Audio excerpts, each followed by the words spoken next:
Um avião comercial aguarda na pista do Centro de Processamento de Imigração de Adelanto, no deserto do sul da Califórnia.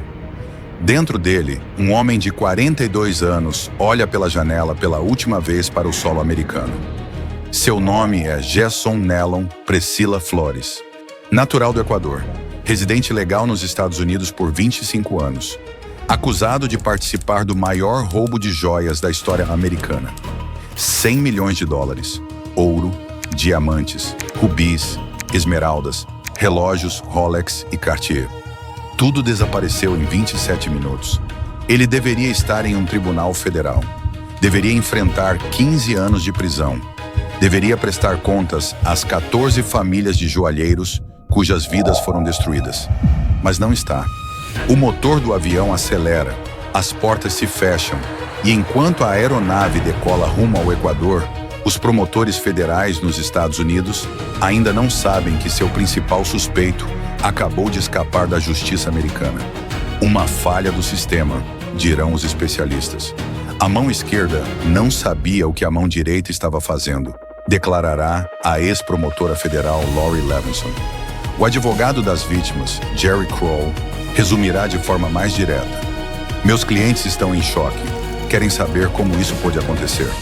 A resposta está em uma história, que começa 3 anos antes, em uma rodovia escura na Califórnia, no meio da madrugada.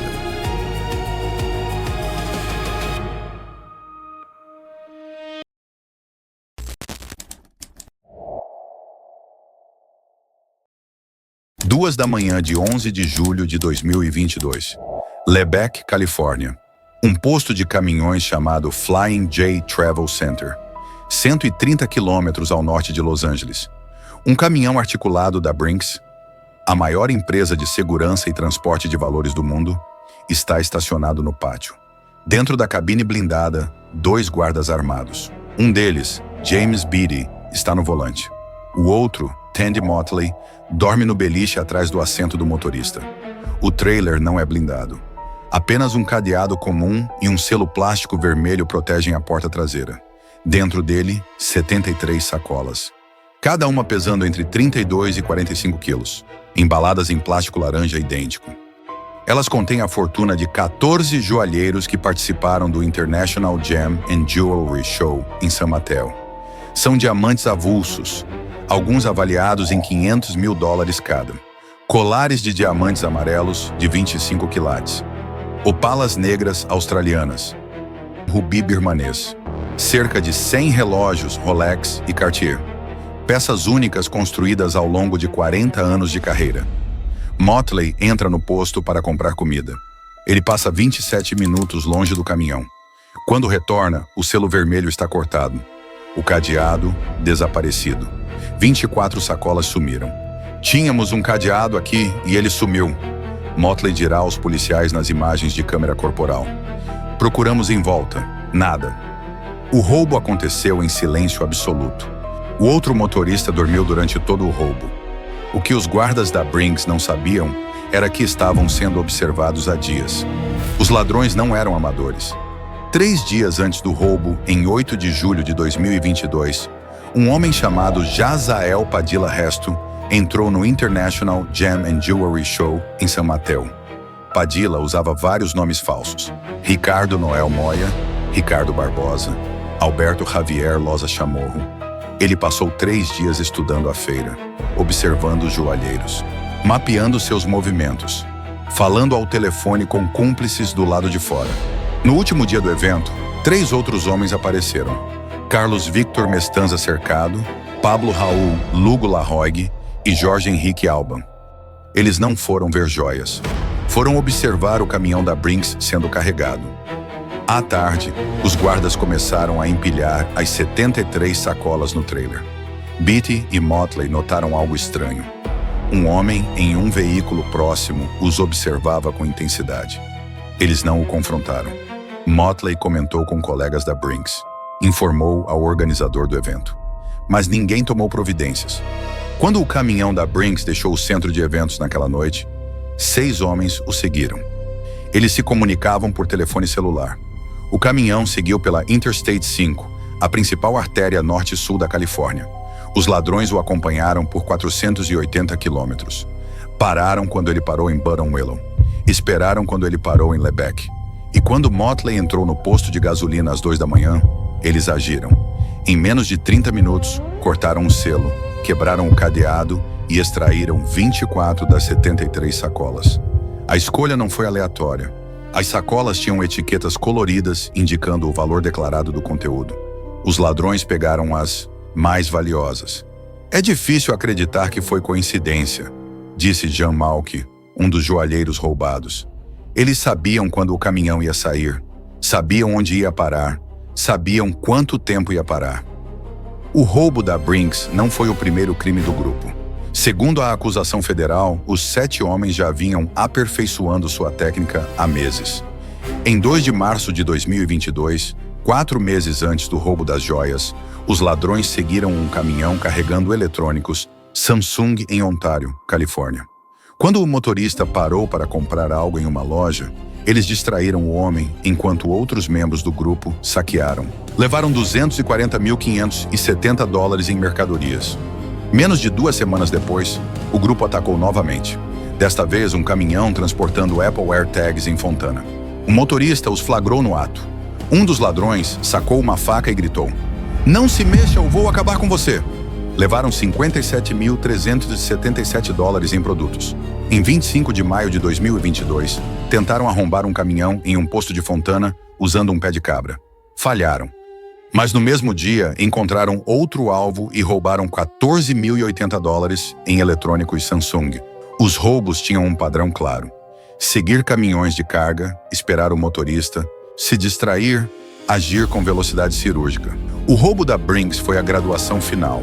A diferença, em vez de eletrônicos, o alvo era uma fortuna em pedras preciosas.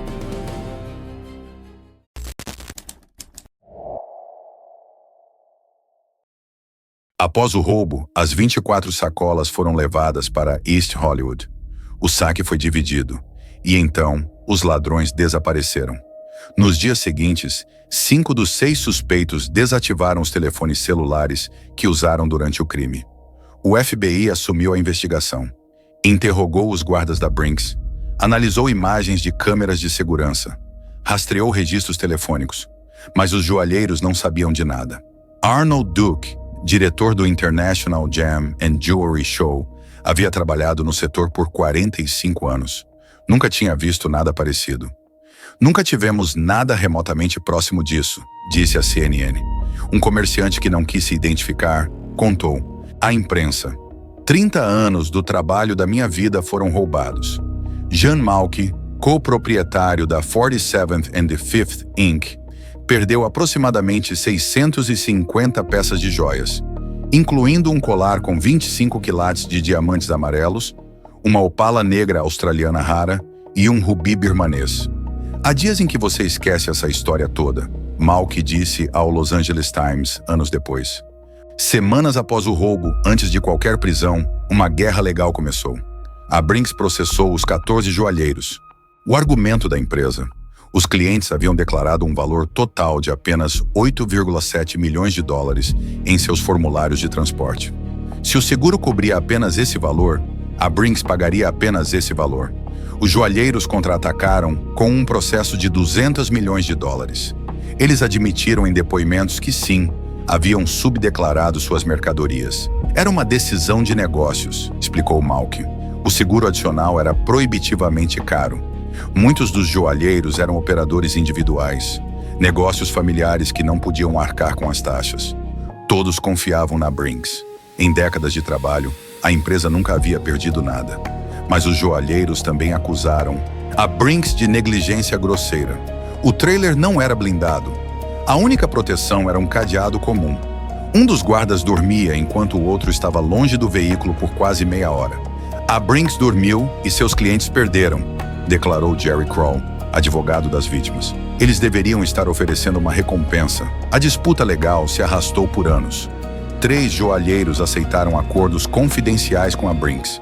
Os outros continuaram esperando. Alguns fecharam seus negócios. Outros abandonaram a profissão. A Brinks se recusou a transportar mercadorias de qualquer um deles enquanto o processo estivesse pendente. Por 3 anos, a investigação do FBI avançou em silêncio. Agentes rastrearam registros telefônicos, analisaram movimentações financeiras, construíram uma rede de conexões entre os suspeitos, descobriram ligações com o Equador.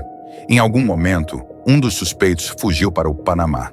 Outro estava preso no Arizona por um crime não relacionado: invasão de domicílio em 3º grau. A investigação cruzou fronteiras.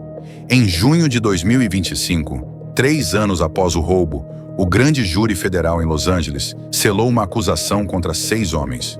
Todos foram acusados de conspiração para cometer roubo de remessas interestaduais e estrangeiras. A pena máxima: 20 anos de prisão federal para cada acusação de roubo. Em 16 de junho de 2025, agentes federais executaram mandados de busca. Encontraram parte das joias roubadas, relógios, grandes quantidades de dinheiro, mas a maior parte do saque nunca foi recuperada. Em 17 de junho de 2025, 2 dos suspeitos compareceram ao Tribunal Federal em Los Angeles. Foi uma longa espera, disse o promotor Kevin Butler.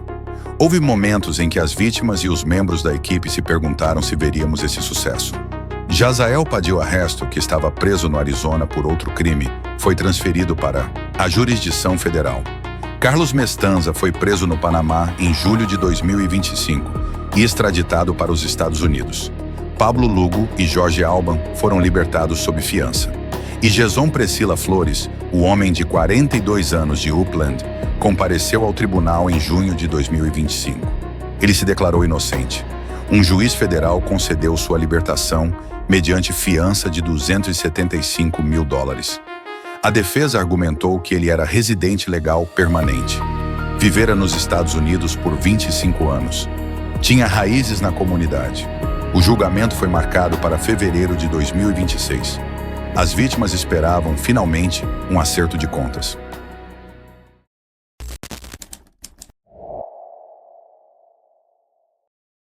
Em agosto de 2025, Jason Priscila pagou a fiança de $275 mil. Deveria ter sido libertado. Não foi. Antes que pudesse deixar a custódia federal, agentes do Immigration and Customs Enforcement, o ICE, o detiveram. Havia um mandado de imigração contra ele. Os promotores federais não sabiam. Os registros do ICE indicavam que Priscila era residente legal permanente desde março de 2025. Mas seu passado criminal o tornava deportável. Segundo o Departamento de Segurança Interna, Priscila tinha um histórico que incluía agressão sexual, ameaças com intenção de aterrorizar, arrombamento, vandalismo e roubo. Ele foi transferido para o Centro de Processamento de Imigração de Adelanto, no deserto da Califórnia. Seu advogado, John D. Robertson, enfrentou enormes problemas para se comunicar com ele. Priscila era indigente.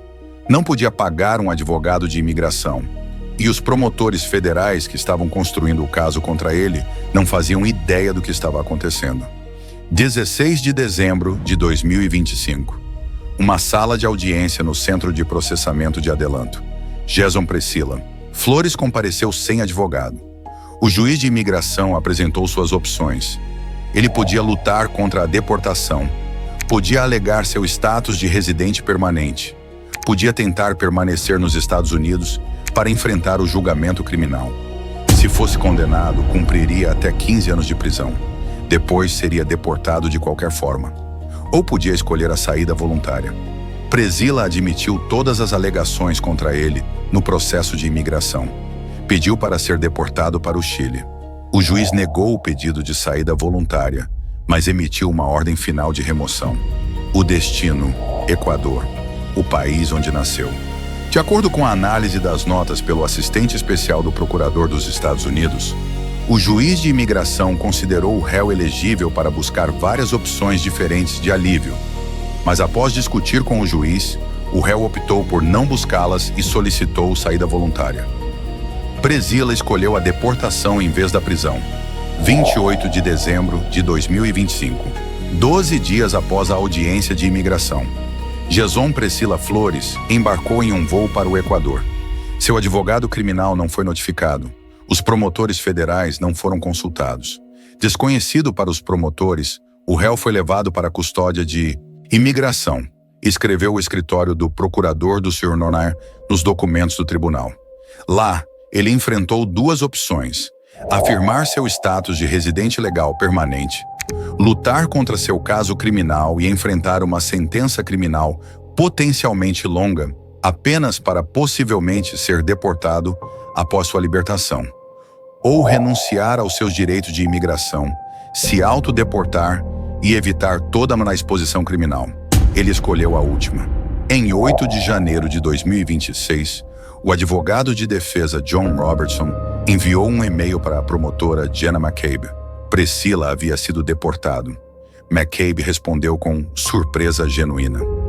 Isso realmente foi a mão esquerda não sabendo o que a mão direita estava fazendo, disse a ex-promotora federal Lori Levinson à Associated Press. Está além da minha compreensão como eles o deportariam sem que os promotores estivessem envolvidos na conversa. 9 de janeiro de 2026. O advogado John Robertson apresentou uma moção para arquivar o caso contra Priscilla. O argumento: ao deportar seu cliente, o governo federal havia renunciado à acusação. Robertson pediu que o arquivamento fosse com prejuízo, o que significa que as acusações nunca poderiam ser apresentadas novamente. O governo não pode agora querer ter as duas coisas, escreveu Robertson. Os promotores federais se opuseram. Eles não haviam desistido do caso, não sabiam da deportação, queriam que o arquivamento fosse sem prejuízo, deixando a porta aberta para processar Priscilla se ele algum dia retornasse aos Estados Unidos. Os promotores deveriam permitir que o processo civil de imigração ocorresse independentemente enquanto as acusações criminais estavam pendentes, escreveram os promotores. Foi exatamente isso que eles fizeram neste caso, involuntariamente para o benefício do réu, já que ele agora evitará o julgamento e qualquer potencial condenação e sentença, a menos e até que retorne aos Estados Unidos. Em uma declaração, a secretária assistente do DHS, Tricia McLaughlin, defendeu a deportação. Jason Nelson Priscilla Flores é um estrangeiro criminoso ilegal do Equador, cujo histórico criminal inclui agressão sexual, ameaças com intenção de aterrorizar, arrombamento, vandalismo, roubo e mais. Em 2001, ele entrou nos Português como residente legal permanente. No entanto, tornou-se deportável como estrangeiro devido às suas condenações criminais. Sob o presidente Trump e a secretária Noem, estrangeiros criminosos ilegais não são bem-vindos nos EUA, acrescentou McLaughlin.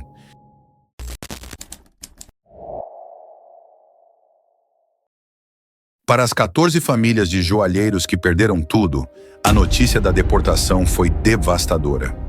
Eles estão em choque, disse Jerry Crow, advogado das vítimas. Quando um réu em um grande caso federal de roubo deixa o país antes do julgamento, as vítimas ficam sem respostas, sem veredito e sem encerramento, declarou Crow ao Los Angeles Times. Muitos dos joalheiros eram idosos. Haviam construído seus inventários ao longo de décadas. Alguns perderam economias de uma vida inteira. Outros trabalhavam com mercadorias em memo, o sistema de consignação da indústria joalheira, onde os comerciantes recebem peças sem pagar antecipadamente, devendo o valor apenas quando vendem. Eles agora deviam fortunas a fornecedores por joias que nunca mais veriam. O juiz federal analisou as moções. De um lado, a defesa argumentando que a deportação tornara impossível um julgamento justo. Do outro, os promotores pedindo para manter as acusações vivas caso Priscilla retornasse. O juiz decidiu a favor da defesa. O caso contra Jason Priscilla Flores foi arquivado com prejuízo. As acusações foram permanentemente encerradas. Os promotores federais não poderão processá-lo novamente pelos mesmos crimes, mesmo que ele seja encontrado em território americano. Um homem acusado de participar do maior roubo de joias da história dos Estados Unidos escapou da justiça através de uma brecha burocrática entre duas agências federais. O caso contra os outros 6 suspeitos continua. Carlos Mestanza, extraditado do Panamá, permanece sob custódia. Jazael Padilla Resto, que já estava preso no Arizona, aguarda julgamento. Pablo Lugo e Jorge Alban foram libertados sob fiança. O paradeiro de Vitor Valência e Eduardo Macias não foi publicamente confirmado. A maior parte das joias roubadas permanece desaparecida. Especialistas acreditam que as pedras preciosas já foram relapidadas, removendo marcas de identificação. O ouro foi derretido e reformado. Os relógios desmontados e vendidos em peças. 100 milhões de dólares evaporados em um submundo global do crime. O roubo da Brinks de julho de 2022 entrou para a história como o maior roubo de joias da história americana. Superou o lendário roubo de Hatton Garden em Londres, em 2015. Rivalizou com o assalto de Antuérpia, em 2003. Ecoou o roubo Brink's-Mat, perto do aeroporto de Heathrow, em 1983. Mas diferente desses casos clássicos, este terminou não com uma sentença dramática em um tribunal. Terminou com um voo noturno para a América do Sul. Um homem acusado de ajudar a orquestrar o crime agora vive livre em algum lugar do Equador. Os joalheiros que perderam suas fortunas continuam em batalhas legais intermináveis. A Brinks enfrenta processos que podem levar anos para serem resolvidos. A história do maior roubo de joias da história americana não é sobre um crime perfeito, é sobre um sistema imperfeito.